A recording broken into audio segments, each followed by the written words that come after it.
Yeah. Hello, everyone. I'd like to introduce Matt Fingerman, our president, who would lead the event. Please, Matt. Thanks, Vered, and welcome everybody. My name is Matt Fingerman, and I'm excited to welcome you to today's program, SPACtacular Venture, how Betsy Cohen is taking innovative Israeli companies public. And I'm actually here today wearing two hats, one as the president of the Philadelphia Israel Chamber of Commerce, the other as vice president, senior wealth manager at BNY Mellon, as one of today's sponsors. So we have a terrific and packed program. So thank you, Vered, for getting us started on time. But before we begin, I just want everybody to note that the program is being recorded and streamed, and it will be posted online. So we ask that you please mute your microphones during the program and invite you to post any questions in the chat box, which we'll get to during the Q&A.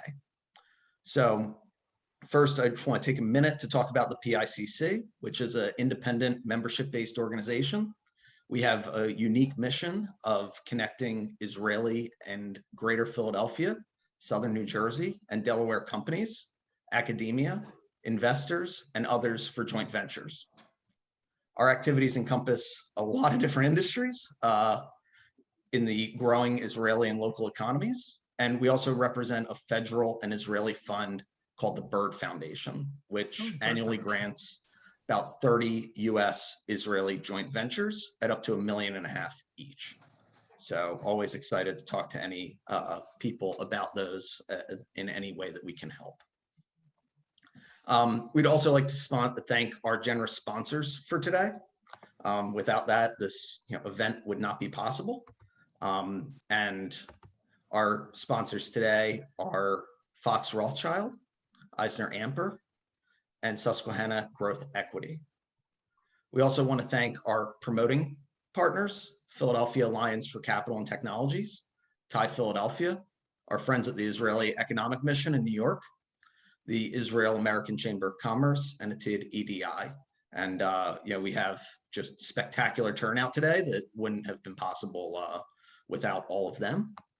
And BNY Mellon Wealth Management is honored to host the event with industry leaders who have really dedicated their careers to fostering innovation and growth. As a firm, we've had to innovate many times since we were founded by Alexander Hamilton, but we're now the world's largest custodian with 41 trillion with a T dollars in assets under custody and 2 trillion of assets under management. Our speakers today will talk about how they work with companies to ensure their long-term success. And in our private bank, we bring that similar institutional mindset to our clients' personal balance sheets as we help them actively manage their own wealth. Next, I have the pleasure of introducing our PICC board member, Liz Sigety, who will have a conversation with our keynote speaker, Betsy Cohen, on how she takes innovative Israeli companies public. And Liz is a partner at Fox Rothschild, where she's chair of the firm's National Emerging Companies and Venture Finance Practice Group. She was also the founder and past chair of the Franchising, Licensing, and Distribution Practice. And Liz focuses on corporate work with an emphasis on representation of fast growth venture-backed companies, particularly in the life science, tech, and hospitality industries. She also directs the Fox Launchpad program, which is a virtual incubator for startups within Fox Rothschild. And if that was not enough, Liz is also the managing director and co-founder of Delaware Crossing Investors Group, which is a very important angel and venture network, which invests in local companies in Pennsylvania, New Jersey, Delaware, as well as New York and Connecticut. And I think with that background, she's been investing and advising companies in the Northeast for the last 15 years and investing in over 40 emerging companies. Also have the honor today to introduce our real special guest, Betsy Cohen, who's the chairman of Fintech Masala, sponsor of special purpose acquisition companies, also known as SPACs, which focus on fintech innovation. And since January 15, before we saw all the news about SPACs in the paper and online, since 2015, she's been raised over $3 billion in 9 SPACs and announced 6 mergers, which is really truly amazing. And she's widely recognized as not only a business visionary, but also a leader in both law and real estate. Going back to 1999, she founded the Bancorp, which is a commercial internet bank that revolutionized financial services to non-bank fintech companies. She served as its CEO until retiring in 2014. And the career really taking off in 1974, where at age 32, she founded Jefferson Bank, becoming one of the first female bank CEOs in Pennsylvania, and also one of the first in the nation. She took that company public and sold it in 1999. And which was a great quote recently in the Wall Street Journal last month, when they were profiling her 50-year career. She said, "You're really only as good as your last deal," which I think we can all relate to. So without further ado, I will pass on to Liz to begin the conversation. Well, thank you very much. I'm really honored to have the opportunity to talk with the Queen of SPACs today, as she has been dubbed by Fox News. I don't think I've interviewed a queen before, so a little bit daunting, I must say. I'm going to give a little bit of background for those of you who are attending today and aren't as familiar as SPACs. SPACs have recently experienced a sudden resurgence. There was a SPAC bubble in 2007, 2008, where these blank check companies that are called special purpose acquisition companies had a pretty bad reputation for being shaky transactions with oddball investors, but now they are all the rage, with many of the most reputable investors taking part. As of mid-April of this year, 308 SPACs had priced in 2021 for almost $99 billion in gross proceeds. Tremendous amount of money, and there's been more since then. This is 115% of 2020's record in only 3.5 months. So it also represents the de-SPAC transaction on the back end, represents 28% of the overall M&A volumes in Q1. So for a little background about what is a SPAC, which we could talk about for a long time, but I'll do it in 1 minute. A SPAC is the reverse of a traditional public offering. The company goes public first, usually with a reputable executive team in place with experience raising money from large institutional investors, with the intent to acquire a private company within 24 months. They are popular with tech companies, including Fintech, which we'll touch on today, and have been growing also in other industries. SPACs have the ability to attract large investors who may have participated in a mezzanine round prior to an IPO and can speed the process of going public. But now I will turn to our expert. So Betsy has a lot of great quotes. So I decided that I was going to focus some of our information on one of my favorite quotes she said in the Wall Street Journal, which I think sums up the journey of SPACs. She says she likes doing what is unpopular until it becomes popular. She started investing in SPACs in 2015, when I understand only 20 SPACs came out, raising shy of $4 billion. So SPACs were not that popular. So Betsy, what brought you to the decision to dive into this area? You're muted.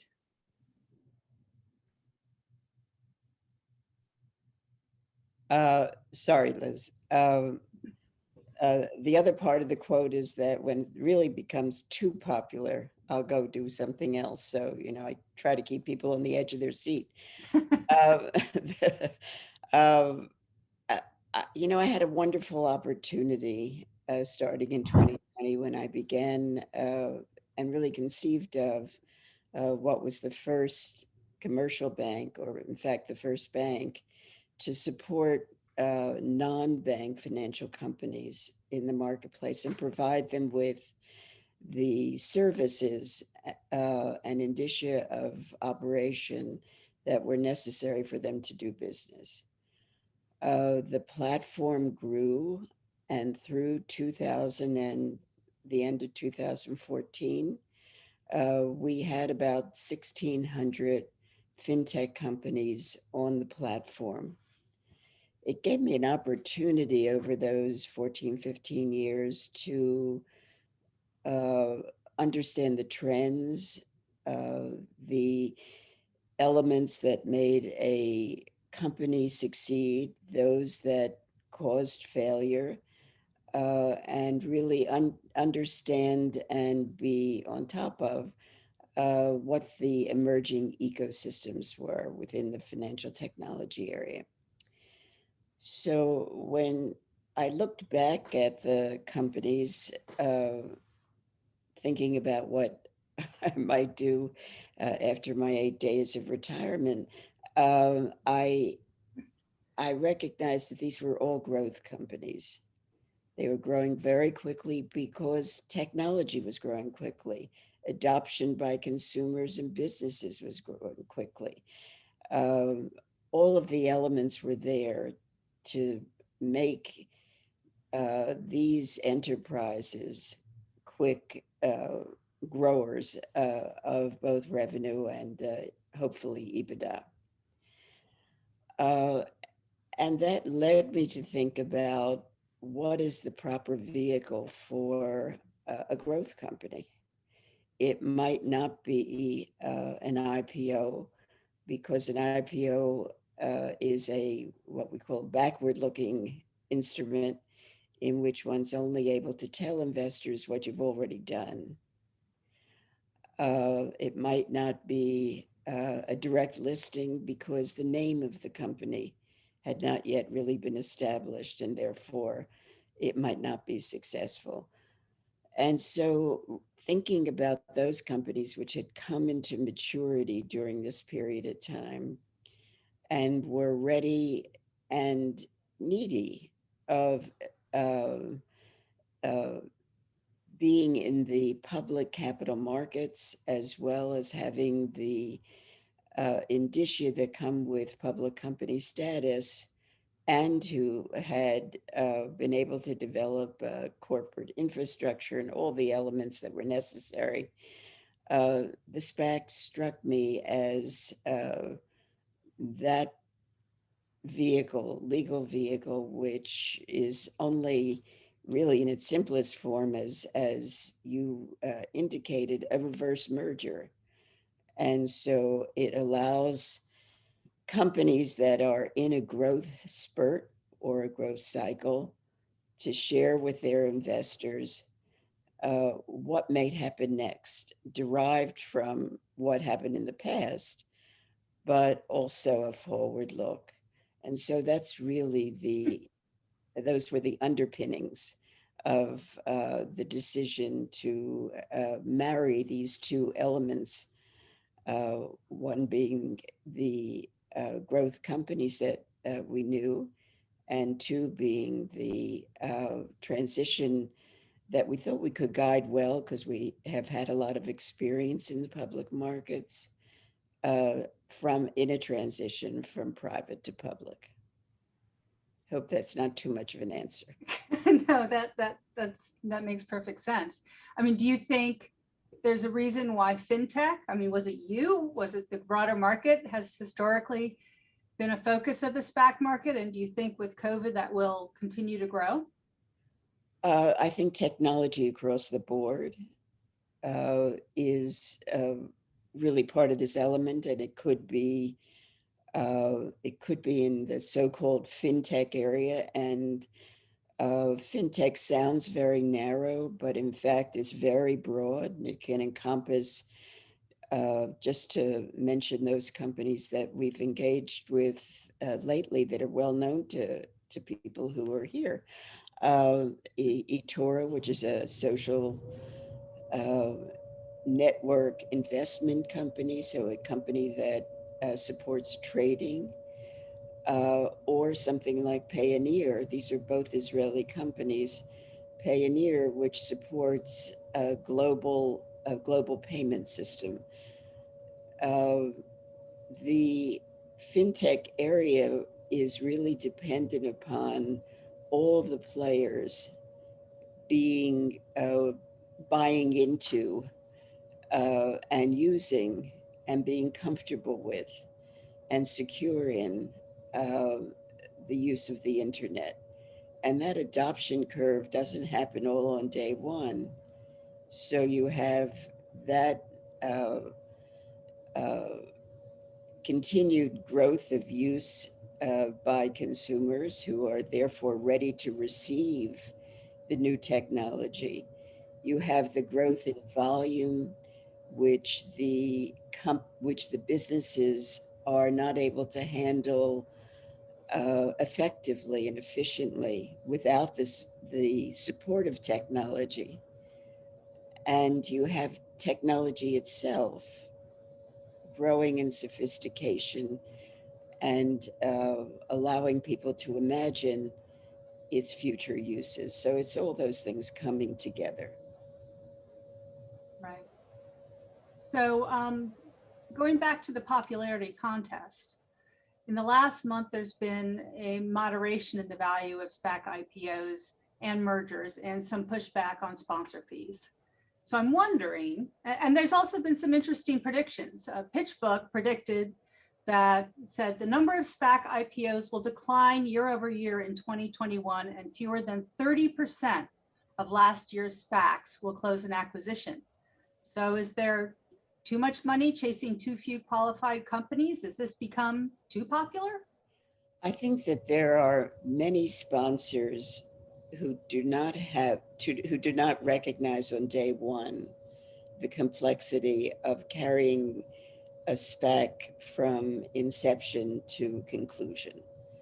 And those sponsors have to navigate a number of different shoals, from changing markets to changing regulation to changes in the companies that they've targeted, and not having either the recognition of the difficulty nor the skill sets to support navigating those difficult sometimes issues will eliminate, I think, some portion of those sponsors. I think that's a good thing. You know, people should deal with people who know what they're doing, and the sponsors should be doing what they know how to do. So I think, you know, on both sides, the narrowing of the field is a healthy thing. And it's the shakeout that you see in every cycle with every new instrument, or even if not new instrument, every cycle for an instrument. You certainly mentioned the 2008 spurt of SPACs that had occurred previously in a different iteration in the 90s, when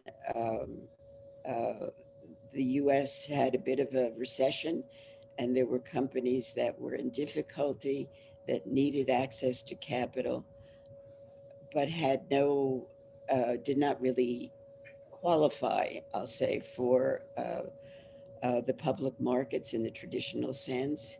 The SPAC there was used in order to infuse capital into companies that it was thought could be turned around. Not many of them were successful. The economy picked up, and so the use of that vehicle sort of disappeared. Again, it disappeared 2007, 2008, and it will diminish, although I don't think disappear in this current cycle, because it's been found that there continue to be quickly growing companies, growth companies, and that there is a place for them in the market. And that place may not be through the traditional pathways to the public market, being the IPO and the direct listing. What do you think about the recent trend of pop stars and athletes getting involved in these things? Well, it's a lot more fun. And I thought was the ultimate compliment when someone asked someone else, if you had to do a SPAC with Shaquille O'Neal or Betsy Cohen, who would you choose? What can I say? I think I'd choose Betsy Cohen. So you touched on this, but what do you look for in a target company? You know, what is the right fit for you? I think there are a couple of things. One, I think the company itself has to be built on both a business plan and an idea and a vision that is both sound, will lead to profitability, and is differentiated in the marketplace. The leadership of the company has to be terrific. This is not an easy path. The leadership will be meeting new challenges and different challenges than they had when they were a private company. So they've got to have strength and skill sets that are either already developed or in the process of being developed. The company really has to have a path to profitability, and what they are doing has to make sense. It doesn't always. It's So funny because it sounds like the same considerations we use as an angel investor, just at I a think much earlier right, stage. but I think you were perhaps not looking for already developed corporate infrastructure, Right. which Absolutely. I think is a critical element and takes time to develop, but a critical element in terms of the potential success for a company transitioning into the public markets. Yes, and I think a lot of private companies underestimate what that involves sometimes. I mean, that's where we think we can add value, because we've taken this path as a family. You know that I work very closely with and depend very heavily on my son Daniel. And between us, we've taken the path from private company to public CEO more than 10 times. So we think we can add value to the process. So as far as looking for qualified target companies, continuing in this vein, do you think there's going to be more cross-border targets? Obviously, you have experience in that with targeting Israeli companies in the Payoneer deal, which was based in Tel Aviv and New York. Do you think that's going to increase as people search for the right fits? I think in certain areas, yes. I mean, certainly technology knows no borders. And so if the target company is in a country which recognizes the rule of law, we're game. And I think the rest of the investor market feels the same way. So the SEC has been focusing on SPACs a lot more recently. There was a guidance in December relating to potential conflicts of interest with SPAC sponsors. There's some issues on categorizing warrants as assets or liabilities, how SPACs set sales projections for pre-revenue companies, emphasizing market readiness, which you just touched on, and other disclosure issues. Do you think this will dampen the SPAC market, or people will be able to adapt? I think not everyone will adapt, and that will help both target companies and their advisors and investors to differentiate among sponsors and companies. And that's a good thing. Weeding out, having a very full garden is great, but taking some of the weeds out to show the flowers is even more important. Yeah, I agree. I think it probably will have a good effect.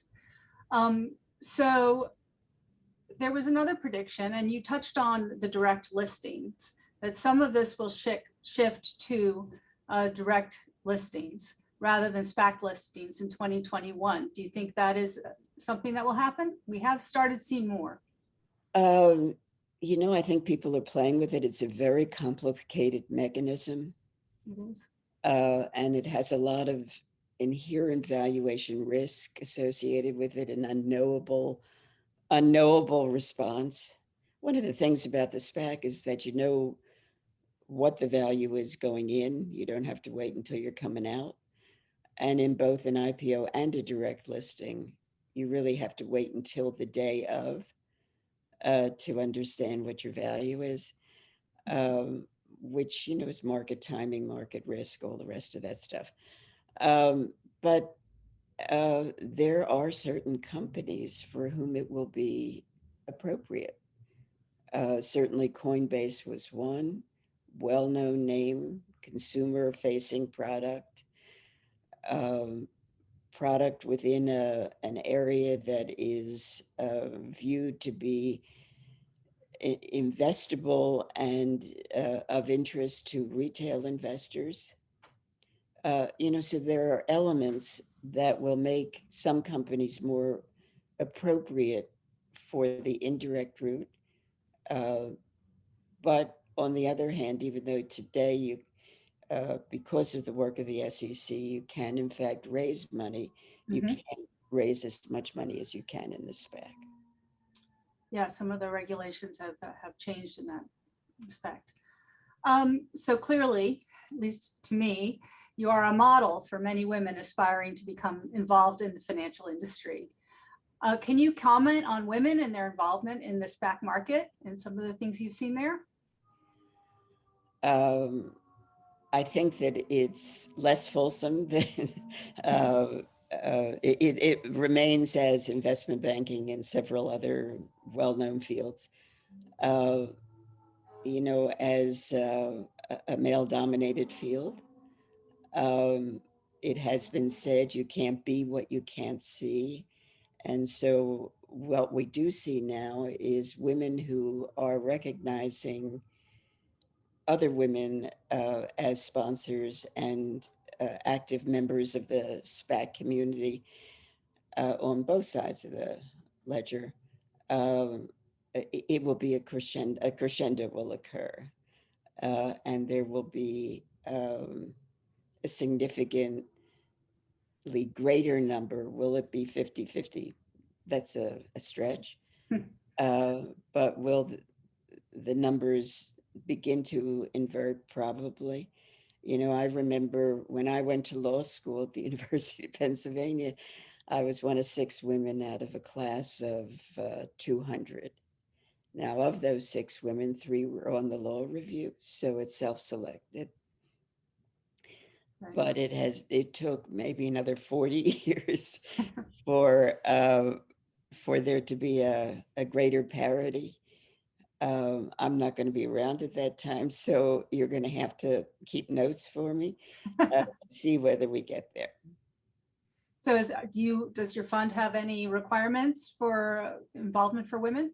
We have had over the last, I think it's 4 or 5 SPACs, because we're now on number 11. We've had all women boards, and it's my way of introducing a certain sector of financial expertise to a group of women. But we also did something else that I think has differentiated us. In our letters of intent with companies, we always have a requirement that the company on its ultimate board have at least 1 woman. So we're trying to not force change, but certainly encourage it. Excellent.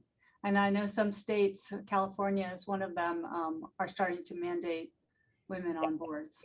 But this goes back a couple of years before the mandate. They must have been listening, Yes, they heard about what you were doing and thought that is a great idea. Right.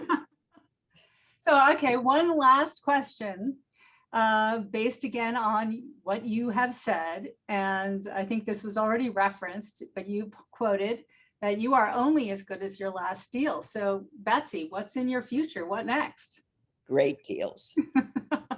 But we're doing great deals now, certainly in conjunction with Israeli companies or Israeli-based companies.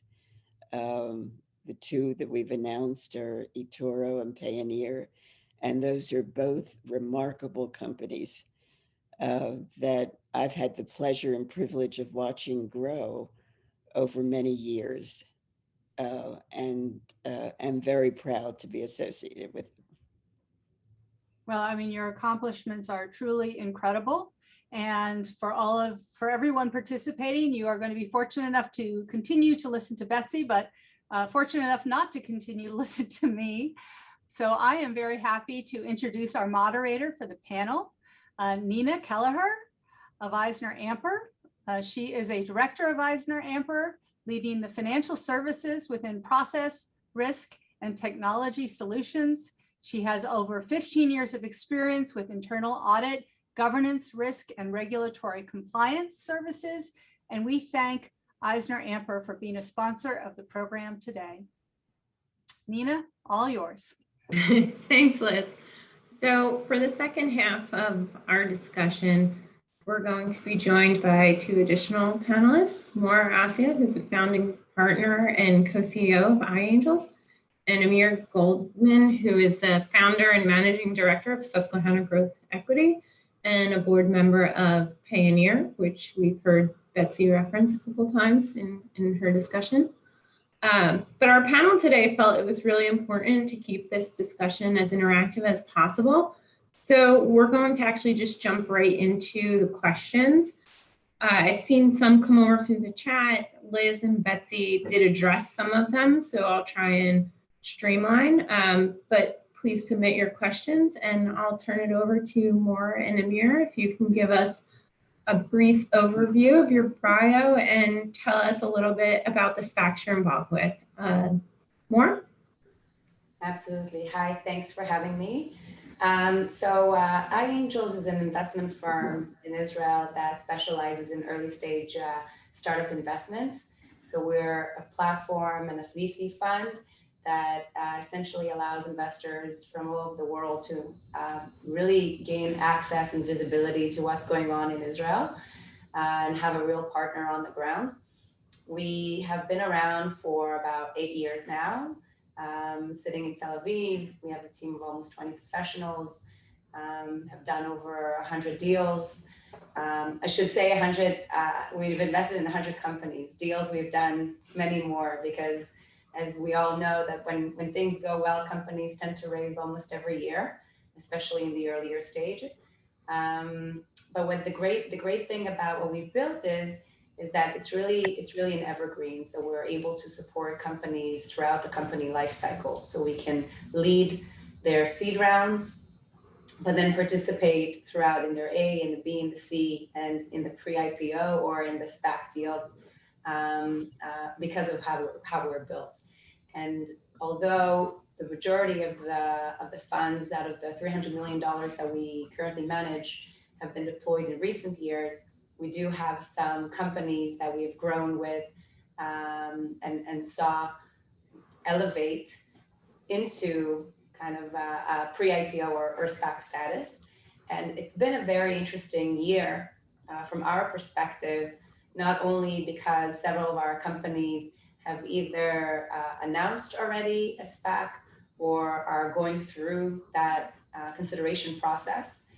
And it's unique because of several things from our perspective. One is that Israeli companies, for us, innovating for other markets and constantly trying to connect and create a bridge to another market has been hard to begin with. And so although the IPO route has always been kind of like the holy grail for a liquidation event and for Israeli companies, still most of the companies found it more feasible to go through an acquisition process.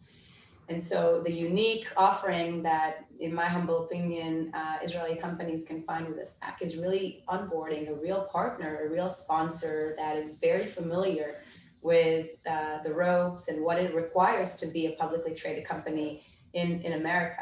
And that, I think, opened up an appetite on the entrepreneurial side. But of course, Israel being such a great hub of innovation, we saw many SPAC sponsors try to target companies in Israel. So for us, two companies were announced in a very close proximity in the same week. One was eToro and the other one was Arbe Robotics that also announced a SPAC. And we have a few more that are currently still under different types of consideration. So for us, it's really wonderful to see entrepreneurs grow and go through that whole evolution and maturity into growth stage companies and companies that are going to be publicly traded through these vehicles. So it's very exciting. Thanks, Moore. So I'll turn it over to you, Amir. Thanks, Nina. Amir Goldman, founding partner of Susquehanna Growth Equity. We're based in the leafy suburbs of Ballackinwood. Hopefully getting back to those suburbs soon. And we invest in growth in the growth equity stage, which is generally software, financial technology, and information services companies with anywhere between 5 and 50 million in revenues. And then we hop on board that journey for as long as entrepreneurs are willing to run those businesses. And then I guess we have about 62 in separate portfolio companies over the years. About 25 or 30 of them have been acquired. And so I guess our experience may be similar to what Moore is seeing, is that whereas the path of choice has really been acquisition until recently, I think that many entrepreneurs, both in Israel and the US, are getting much more excited about staying independent for longer and being public and really, compounding the equity value and seeing how big and long lasting those businesses can be. It was mentioned I am on the board of Payoneer, so I went through the process of choosing Betsy's SPAC earlier this year. We're also an investor in eToro, so I don't think we were involved in choosing Betsy, but I'm sure we would have said good things if they asked. And we have also a couple companies that have filed confidentially to go public. So we've kind of been at these crossroads and decision. Do you sell the business? Do you do a SPAC? Do you go public?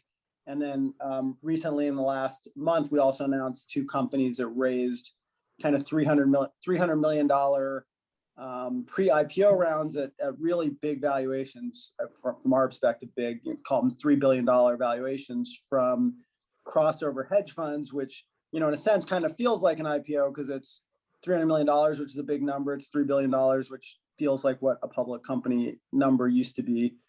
And, and it's both shareholder liquidity and primary. So you really have a lot of choices once you get the scale right now. And that makes it fun and interesting. Thank you. So Betsy and Moore, you both channel capital to companies in different ways. Can you talk a little bit how your story links and then the types of investing you do? More you can feed into the companies that Betsy looks at? Betsy, do you want to start or should I start? Why don't you start?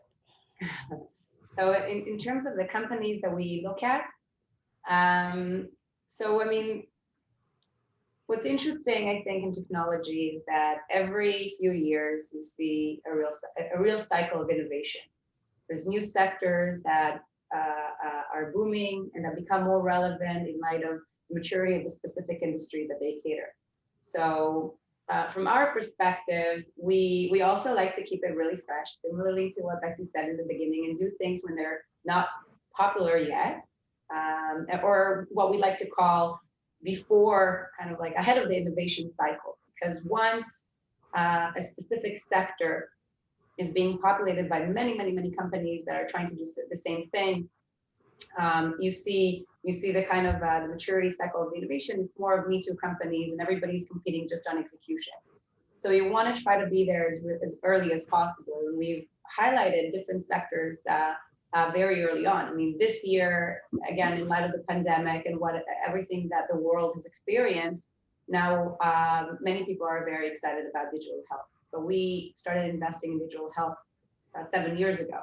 We have a significant portfolio that definitely saw some tailwinds with the growth of the ecosystem this past year. So we like to invest in things that are changing the world, apply to huge markets, and have the opportunity to be billion-dollar businesses, to what based on what Amir said. So Israeli entrepreneurs understand today that they don't need, they can stay around for longer, they can build more sustainable businesses.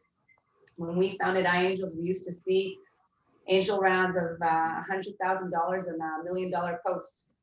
You don't see those rounds anymore. All it takes is $100,000, investors will tell you just do it yourself. So entrepreneurs come to raise their first serious money when they want to raise $3 to $5 million, and even that they would call the pre-seed round or the seed round, depends on how you want to look at it. And that definition has also changed dramatically over the years. So the sectors that we're really passionate about are things that have the opportunity to make a global impact. We do a lot of investments in digital health, food tech, as it is something that we see is growing more and more in Israel.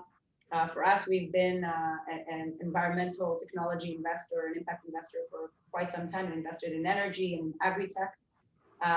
Israel has been renowned for water tech throughout the years, but now food tech is kind of like the next step in that evolution, and we see many interesting deals in that sector. We see, we have a lot of experience doing enterprise software deals, and also,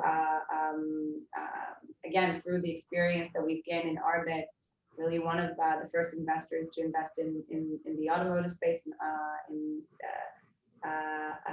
and that is something that we are very passionate about as well. To touch on the last question on how can we create businesses that Betsy can invest in, this is really on us. It's a lot of education and work with the entrepreneurs, that we need to create a path for them to be patient and resilient. The number one reason why startups fail is that they run out of money. So to make sure that they plan well, they plan ahead, that they have enough buffer and opportunity to pivot or to make changes and be agile. Because at the end of the day, if you take extraordinary teams and you give them resources, that they'll figure it out. So also for us as investors, I think there's a lesson to be learned there about being more patient, helping them manage these expectations and create milestones from the C to the A to the B, and in each step of the way, onboarding partners that can help us, take that additional step, and make sure that the entrepreneurs are motivated, focused, and glad to be where they are with good partners. That's, I think, what's going to keep them at the table. Thank you. So, Betsy, did you have anything you wanted to add to that? Sure. We really, in doing SPACs, which is a more mature level of company, are highly dependent upon Moore and Amir. We don't have, particularly for us, but the SPAC industry does have a wide palette for a variety of different companies, and that's what both, I think, Moore and Amir see at different points in their maturity. I think it's possible for us to have real conversation with what are the initial investors, and Amir may be a couple of stages beyond initial at times. I think you don't do as much seed investing, but maybe I'm wrong. But certainly at a different point of maturity than the transition into the public markets. So it's really a staged process. Is there a product? Is there an innovation and a product, which is what Moore is really measuring? Can that product scale? Are the people there to scale it? Will it have the opportunity? Does it have the market to go from a smaller footprint to a larger footprint? And then we begin to layer on, from the maturity standpoint, a corporate maturity standpoint, all the elements that we need to look at such as corporate infrastructure, accounting, and the rest of it, that are really required for that step into the public markets. So it's, we're all in that continuum someplace, and we all need one another. So Amir, Susquehanna Growth Equity invests in Israeli companies as well as other growth companies. Why do you think SPACs are opening up the market to Israeli companies to go public in a way that traditional IPOs historically have not?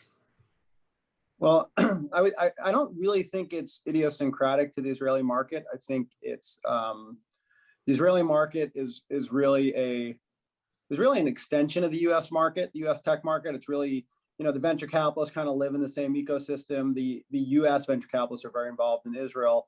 Israeli venture capitalists know the U.S. market really, really well.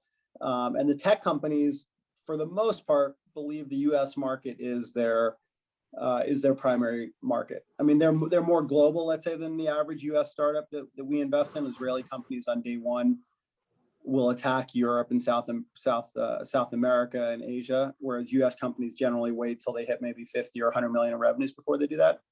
But otherwise, the companies look really similar. And so I think we're seeing the same trend here, which is, back in my youth, in the late 90s, when I was an investment banker at Robertson Stephens, may they rest in peace, we as an industry took 450 companies public. Okay, 1997, 1998, 1999, each year, 300 to 500 brand new tech companies went public, and the market had the appetite to eat each one of those companies, to fund each one of those companies. Now, they were smaller market caps, less money raised, but market capitalization in the US was much smaller than. And there were, I think, about 10,000 public companies at the time. Now, today, in the last 5-7 years, the number of companies went down from 400 to 500 public companies down to 100. So there are all sorts of systematic reasons. I like to blame Elliot Spitzer, but there's a lot of people we could blame, and a lot of reasons why the world has changed so that it's just hard to go public. And it just, the system was, I don't know if it was broken, but there's just so much friction in the system. Now, guess what? Last year, 450 companies went public. That's kind of crazy, right? Went from 450 down to 100, back up to 450. But if you actually dig under the covers, 250 of them were SPACs, right? So 200 companies really went public and 250 were SPACs. And the SPACs are kind of like this backdoor way for us to get emerging market companies public. And I do think that there's an appetite for them. I think the average consumer investor, whether they're a new investor on Robinhood or an old investor who's still on E-Trade or Schwab, want to have access to emerging growth companies that are going to have the highest probability of creating wealth and market capitalization and growth. I mean, we all wish we were, if I look back to 1995, thank God people had the opportunity to invest in Amazon or, invest in Netscape. Those were the companies where the wealth was created. And so if the market had changed so that now you can't invest until Facebook's worth $100 billion, like all the consumers lose out. Well, the only people who get to invest in those businesses in the private markets are the ultra wealthy and the foundations. And so I think what SPACs are doing is they're kind of re-democratizing the public markets and allowing us to, us as consumers, us as individuals, to get access in the public markets to growing companies sooner. And I think Israelis are just, Israelis are always quick to spot the trends, and as soon as they see something open up, they're going to jump on it. So they're fast, but they're not alone. I mean, they're right behind Silicon Valley in doing that. Thank you. So this next question's for both Amir and Moore. Amir, can you talk a little bit about the capital structure of Payoneer, and then Moore, what you just see in general as far as the capital structure? I don't really know what they mean by that question. I'll just say that the capital structure of Payoneer is that there were 3 or 4 rounds of investors in that company over the years. And so if you go and look at the cap table, I guess, Betsy, the cap table isn't really printed, right? Yet? Yeah. No. Okay. So it's basically owned by 4 investment groups. It's us and Viola and Technology Crossover Ventures, which is a big fund out of San Francisco, and a smaller group called Nika and Temasek. So it's largely institutionally held. And as we announced when we do the SPAC investors are going to own a chunk of the company. There's also a PIPE, which was pre-raised before the announcement, which includes some of the most sophisticated institutional investors in the world, people like BlackRock, Wellington, T. Rowe Price, and Fidelity. And so our expectation is post the company being public, it'll be a publicly held firm with still the original 4 shareholders who I mentioned, institutional shareholders, the 4 or 5 institutional venture shareholders still holding a majority of the company post IPO. So in terms of what we see in the early stage in Israel, I think an interesting trend that's been happening in recent years is, as I mentioned earlier, the seed rounds or the earlier stage rounds are growing meatier. And as a result, the first time an entrepreneur is really coming to raise a proper round is meeting a more institutional grade investor is required to raise a considerable amount. There we see several funds that generally take the lead, and they're being partnered by additional followers or additional investors who tend to rely on the lead investor in terms of their due diligence and the validation, also on the financial and the legal fronts. So we are one of those players that actually lead investments rounds in the earlier stages. You also see in Israel many funds that have traditionally invested in A's or B's or C rounds that are going down the value chain because they understand that now rounds are slightly bigger and successful Israeli companies have the opportunity to raise their A round or their B round with a global partner. As Betsy said, technology has no borders. And so many times they're able to kind of jump over that additional round of finance with an Israeli partner and go directly with an international VC. So the way that generally these rounds are built is that within every investment round, there is a lead investor that prices the round and commands an ownership of approximately, could be 10 to 20% of the company. And that happens every round. And then they're being joined by existing investors, new additional followers, and smaller funds that join the rounds. By the time we see companies go through more growth stage financing rounds, then we see more institutions and strategic investors come in, depending on their line of business and their sector.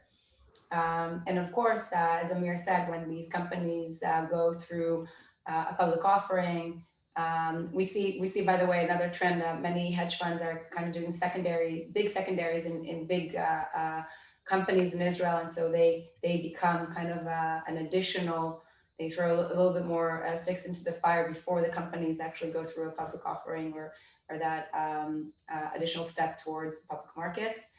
And I guess, yeah, a rule of thumb is that every round of finance kind of dilutes the previous investors by anywhere from 20-30%. And I think the most important thing is getting good partners around the table and making sure that they're able to walk you through to the next step. I think today in this climate, I mean, we always say it's a dating that's very two-way.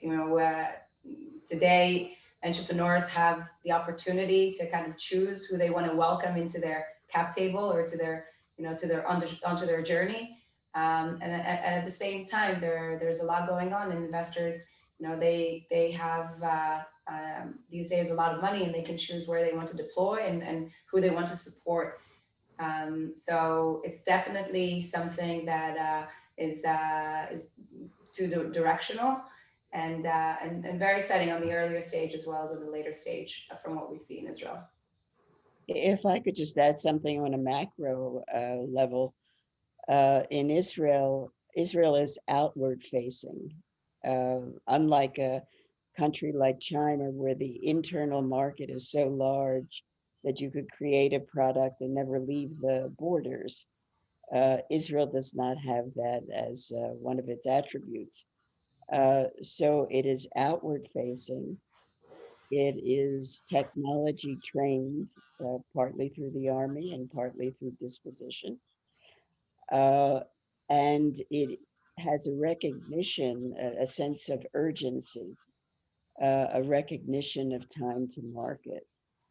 So the combination of these three elements at this time, together, as Moore just said, with investor acceptance of and willingness to take earlier risk than they might have taken at another time because there are more models of success, creates a network effect.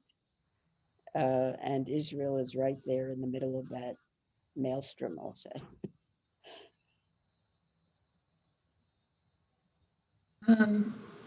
Sorry.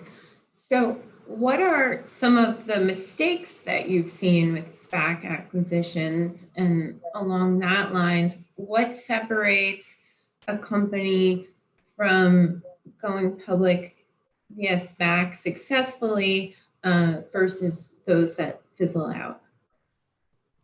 I mean, I think there are a couple of markers along the way. We've seen situations, and this is not our own experience because we actually have a relatively narrow focus. Although fintech is broad and encompasses a lot of things, we try, as I often say, to do what we know. There are more adventuresome SPAC sponsors than we are. And so due diligence during COVID is a very challenging element in certain of the innovations that have come to market, whether it be electric vehicles or other very innovative, but yet not developed technology. Often the sponsor then is not matched well with the target company, and that can be a problem.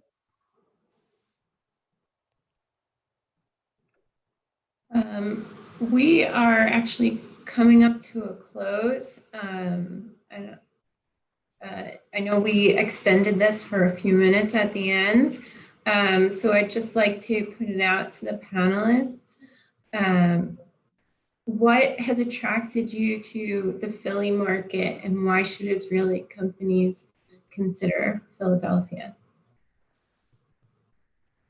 Why should they consider Philadelphia investors, or why should they consider Philadelphia in what sense? Yeah, investors. I think Philadelphia investors are not known to be shy. I think that there are those who choose that as a home base because they, like John Templeton used to say, if he wanted to hear the same thing over and over and over again, he would live in New York. But if he wanted a different view of the market, he'd live in the Bahamas. Now, I know there were other reasons too, but that was the idea. So there are people who can listen better, perhaps, because they're not talking to the same people all the time. And so I think Philadelphia is big enough and yet small enough to be a great source of investment for Israeli companies. And I'll just add that I think Philadelphia really does have a lot to offer to the Israeli investor. We've been banging the drum for many years that Israeli companies should consider the East Coast instead of the West Coast when setting up. And I think the magnetic draw of Silicon Valley had just been so powerful that it was hard to win that battle. And there's such a great expatriate Israeli community in the Valley, and obviously the proximity to all the large strategics. But I really feel that tide is turning a bit.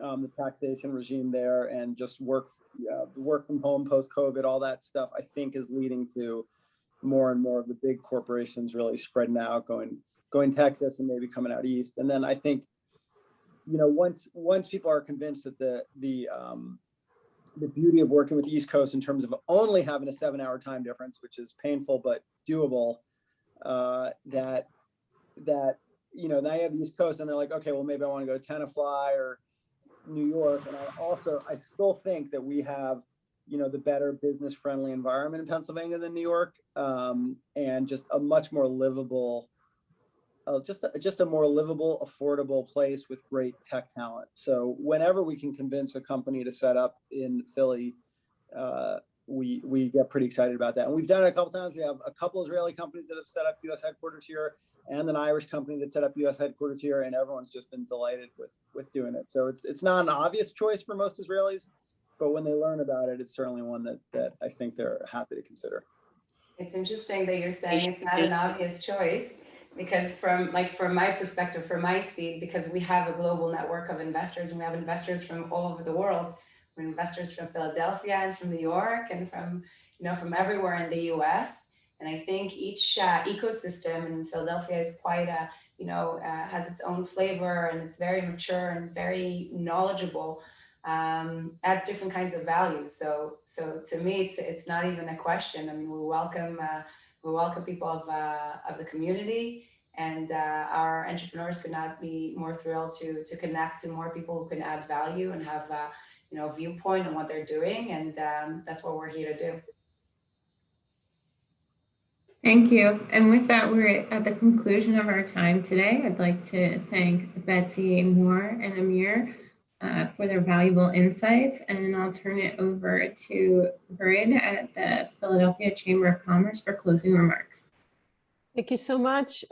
First of all, thank you so much for our wonderful speakers. This was a fantastic presentation and really interesting. Thank you, Matt Fingerman, our president and senior wealth manager at BNY Mellon, for opening the event, for our spectacular Betsy Cohen for a terrific topic, insightful comments, and engaging event. She is a chairman of Fintech Masala. Also, two moderators, Lee Sigety of Foxtrot Child and Nina Keller from Esther Amper. Thank you for your wonderful work moderating. And our additional speakers, Mauricia and Amir Goldman.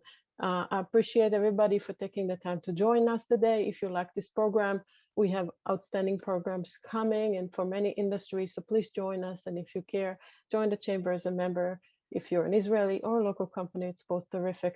I appreciate your time. If anyone would care to stay a little bit to network, you are welcome to stay. I will be here. Thank you for your time.